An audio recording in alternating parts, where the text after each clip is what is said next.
Party भी कह रही है कि शुरू से ही बदले की भावना से सरकार काम कर रही है। डिसीजन रिव्यू होने हैं, कॉन्ट्रैक्ट रद्द करने हैं और तमाम बहुत सारी चीज़ें हैं। आपको क्या लगता है कि सरकार का जो फैसला ये आपको लगता है कि लोकतांत्रिक नहीं है? देखिए, बहुत पहले ही 5 वर्ष पहले मैंने एक बात कही थी कि देवभूमि हिमाचल प्रदेश में ये बदला बदली की भावना से, राजनीतिक प्रतिशोध की भावना से हमको काम करने की परंपरा को रोकना चाहिए। और सरकार बनने के बाद पहले दिन हमने इस बात की शुरुआत की और हमने जो पिछली सरकार की योजनाएं चल रही थी, कार्यक्रम चल रहे थे, उनको आगे बढ़ाया और किसी कार्यक्रम को न बदला न रद्द किया। लेकिन मुझे उम्मीद थी कि वर्तमान सरकार भी उसी तरह से हिमाचल प्रदेश में करेगी। थोड़ी निराशा इस बात पे जरूर हुई है कि एक तारीख तय कर दी उन्होंने कि 1 अप्रैल 2022 के पश्चात हिमाचल प्रदेश में जितने भी इंस्टीट्यूशंस खुले हैं, जितने भी हमारे दफ्तर खुले हैं अलग अलग विभागों के, और उसके साथ साथ में जो नोटिफिकेशंस हुई हैं और फंक्शनल होने के बावजूद भी उनको रिव्यू किया जाएगा। जहां तक रिव्यू करने की बात है उसमें समझता हूं मैं, चलो उसमें उचित है, रिव्यू करने का अधिकार सरकार के पास। लेकिन जो इंस्टीट्यूशन, जो दफ्तर खोलने के बाद, जो ऑफिस खोलने के बाद फंक्शनल हो गए, बीडीओ ने वर्किंग शुरू कर दी, तहसीलदार ने काम शुरू कर दिया, एसडीएम ने वहां पर पूरी जो है वो ऑफिस की कार्यवाही शुरू कर दी है, एससी एक्शन सब अपने अपने काम करके वहां दफ्तर में जो एक व्यवस्थित ढंग से सारी चीजों को चला रहे हैं, उनके बारे में इस प्रकार से रिव्यू करना, रिव्यू करने के बाद उनको रद्द करने की बात करना, ये बहुत दुर्भाग्यपूर्ण है। और हमारी बात में इतना जरूर कहना चाहता हूं, अगर हमने पहले दिन इस बात को कहा था कि मैंने कही है बात कि बदले की भावना के साथ काम नहीं करूंगा, और पूरे 5 वर्ष तक जो मैंने कहा था उसको अक्षरशः उसका पालन किया है। एक भी जगह बदले की भावना से काम नहीं किया। वर्तमान सरकार नई सरकार है, नई इनिशिएटिव लेना चाहती है, स्वागत है। नई योजना की शुरुआत करना चाहती है, स्वागत है। लेकिन जो चली हुई योजनाएं, चले हुए हमारे दफ्तर, हमारे ऑफिसेज और सारे इंस्टीट्यूशंस हैं, उनको बंद करने की भावना अगर मन में है तो स्वाभाविक रूप से एक बात बड़ी स्पष्ट हो जाती है कि सरकार बदले की भावना की दिशा में आगे बढ़ रही है। अभी तक संस्थान उनने रद्द किए नहीं है, अगर करेंगे तो निश्चित रूप से हमारे पास एक ही तरीका है, और वो तरीका ये है कि या तो लोगों के बीच में जाकर के बात कहेंगे या फिर न्यायालय है जहां अपनी बात कहनी पड़ेगी।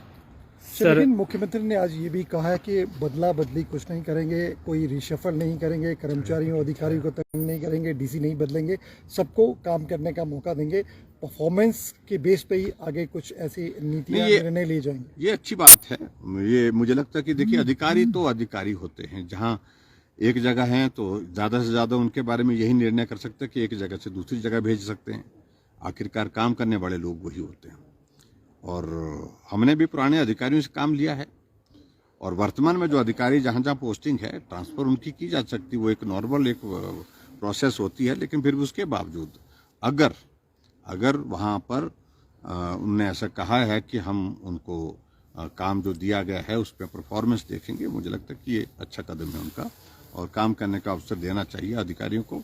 अगर अच्छा काम करते तो उनको रिवार्ड भी करें। सर, इस बार एक नई चीज लेकर जो है सरकार सत्ता में आई, ओपीएस को लेकर बड़ा एक जो है कह रही है सरकार की उन्हें समर्थन मिला, लेकिन अभी कैबिनेट ही नहीं बनी है। जो वादा किया था कि 10 दिन के अंदर इसे पूरा कर देंगे, इस वादे को कैबिनेट नहीं बन पाई है, क्या लगता है सर आपको? देखिए, ये कैबिनेट तो अभी तक नहीं बन पाई, लेकिन जो विधायक बने थे उनमें से तो कोई कैबिनेट मंत्री नहीं बन पाया।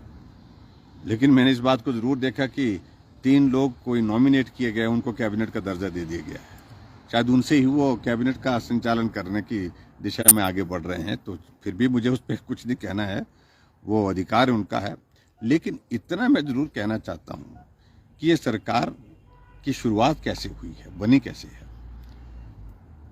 जब जनादेश आया, कांग्रेस बहुमत में हुई, तो मुख्यमंत्री के दावेदार कई लोग थे।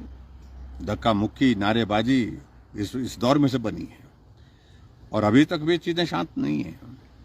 लोग अपनी अपनी इसकी तलाश में हैं, कहां से क्या चीज हो। और हिमाचल प्रदेश में ऐसी परिस्थिति में जब नेतृत्व पर उन सब लोगों की जो है वो सहमति नहीं बन पाई, उस प्रकार से सरकार का गठन हुआ है और चीज़ों को शांत करने के लिए उप मुख्यमंत्री भी बनाए गए हिमाचल जैसे छोटे प्रदेश में, और वो भी पूरे पूरे पूरे प्रोटोकॉल के साथ, पूरे चीफ मिनिस्टर के प्रोटोकॉल के साथ। तो ऐसे में मैं इतना जरूर कहना चाहूँगा कि हिमाचल प्रदेश में सरकार तो बनी है, लेकिन सरकार अभी तक सही मायने में जो है वो नॉर्मल जो फंक्शनिंग है उसमें वक्त लगेगा उसमें करने के लिए, वो करने की स्थिति में हो नहीं पा रही है, क्योंकि कैबिनेट का अभी तक गठन ही नहीं हो पाया है। और असली बात मालूम पड़ेगी, कैबिनेट बनती है उसके बाद कौन मंत्री बनते हैं, कहाँ किस जिले को कितना प्रतिनिधित्व मिलता है। तो ये सारी चीज़ों को लेकर के आने वाले समय में हम थोड़ा इंतजार कर रहे हैं। सर एक तरफ जिस तरह से जो विधायक सदन और हिमाचल भवन में जाते हैं उनके पैसे बढ़ाए हैं, 1200 किया है, और दूसरी तरफ कैबिनेट जो रैंक लोग रखे उनको कैबिनेट रैंक दिया है। तो आपको लगता है कि खर्च कम कर रही है सरकार या बढ़ा रही है? ये तो वही बात है ना कि एक मतलब 4 कदम चलने के बाद 4 कदम पीछे हो गए, इस तरह से एक तरक्की प्रक्रिया। मुझे नहीं लगता कि उससे प्रदेश की आर्थिकी को बहुत बड़ा कंट्रीब्यूशन हो पाएगा, लेकिन फिर भी उन्होंने निर्णय लिया, उस पर मैं कोई टिप्पणी नहीं करना चाह रहा हूँ। और परिस्थिति ऐसी आएगी, मेरे बारे में तो हमेशा सब लोग हेलीकॉप्टर का जिक्र करते रहे कि हेलीकॉप्टर में जाते हैं। अब हमारे लिए ये भी देखने को मिल रहा है कि अब उप मुख्यमंत्री को छोड़ करके आते हैं, फिर मुख्यमंत्री को लेने के लिए आते हैं, फिर मुख्यमंत्री को छोड़ के आते हैं, फिर उप मुख्यमंत्री को लेने के लिए जाते हैं। या तो मुझे लगता है कि शायद हेलीकॉप्टर 2 लेने पड़ेंगे हिमाचल प्रदेश में, ऐसी परिस्थिति बन जाएगी। कहीं तीसरा उप मुख्यमंत्री बन गया तो 3 लेने पड़ेंगे। तो ऐसी सारी चीज़ों को लेकर के मैंने 5 वर्ष तक बहुत सुना है। मैं अभी जल्दी में कुछ कहना ही नहीं चाह रहा हूँ। जहाँ बात कही जा रही है कि हम जनता के पैसे को बचाना चाहते हैं, यानी कि फिजूल खर्ची को रोकना चाहते हैं, तो फिजूल खर्ची इस प्रकार से तो नहीं हो सकती है कम, जिस प्रकार की सारी चीजें घटित हो रही है। सर भाजपा विधायक दल की बैठक कब तक होगी? एक्सपेरिमेंट हुआ है, उप मुख्यमंत्री का एक्सपेरिमेंट हुआ, आपको क्या लगता है जिस सिचुएशन से हिमाचल प्रदेश गुजर रहा है? देखिए, एक परिस्थिति है वहां पर, उनके सामने राजनीतिक परिस्थिति है, व्यवस्था है। वो हिमाचल जैसे छोटे से प्रदेश के लिए मैं समझता हूँ कि ये पहली बार ऐसी व्यवस्था की सरकार हमने देखी है जहां मुख्यमंत्री के साथ उप मुख्यमंत्री बनाना पड़ा। सर विधायक दल की कब तक बैठक होगी भाजपा की? और बहुत जल्दी करेंगे, पार्टी का निर्णय, हमारी चीजें सेटल्ड होती हैं, उसमें कोई किसी तरह की कोई आपत्ति, किसी तरह की कोई दिक्कत नहीं होती है। अभी विधानसभा का सत्र शुरू होने से पहले विधायक दल की बैठक होगी और उसमें बैठक में सर मुख्यमंत्री कह रहे हैं कि अभी जो सत्र है उसमें देरी हो सकती है, महीने के आखिर में हो सकता है या जनवरी तक जा सकता है। आपको क्या लगता है? मुझे मालूम नहीं कि अब देरी की वजह होनी चाहिए। मेरा तो मानना यह है कि सत्र होना चाहिए और जो विधायक चुने हैं चुन करके उनको शपथ होनी चाहिए, ताकि एक नॉर्मल जो विधायक की फंक्शनिंग जो है वो शुरुआत हो जाए। प्रोटेम स्पीकर अभी तक नॉमिनेट किए हैं और उसके बाद फिर वहाँ पर स्पीकर का भी इलेक्शन होना है। तो ये बहुत ज़रूरी है ताकि विधायकों को अलॉटमेंट, अकोमोडेशन की और बहुत सारी चीज़ें उसमें होती हैं, वो सारी चीज़ें उसमें नियमित होनी चाहिए। एक महत्वपूर्ण सवाल है सर, लगभग 43% वोट शेयर दोनों जगह मिला है, 1% का लगभग डिफरेंस है। क्या लगता है, क्या ऐसे फैक्टर है? अभी इस पे कुछ मंथन? देखिए, ये पहली बार हिमाचल प्रदेश में ऐसा हुआ कि 1% से कम जो है वो जनादेश वर्तमान सरकार के पास है, यानी कि 37,000 वोट का मात्र।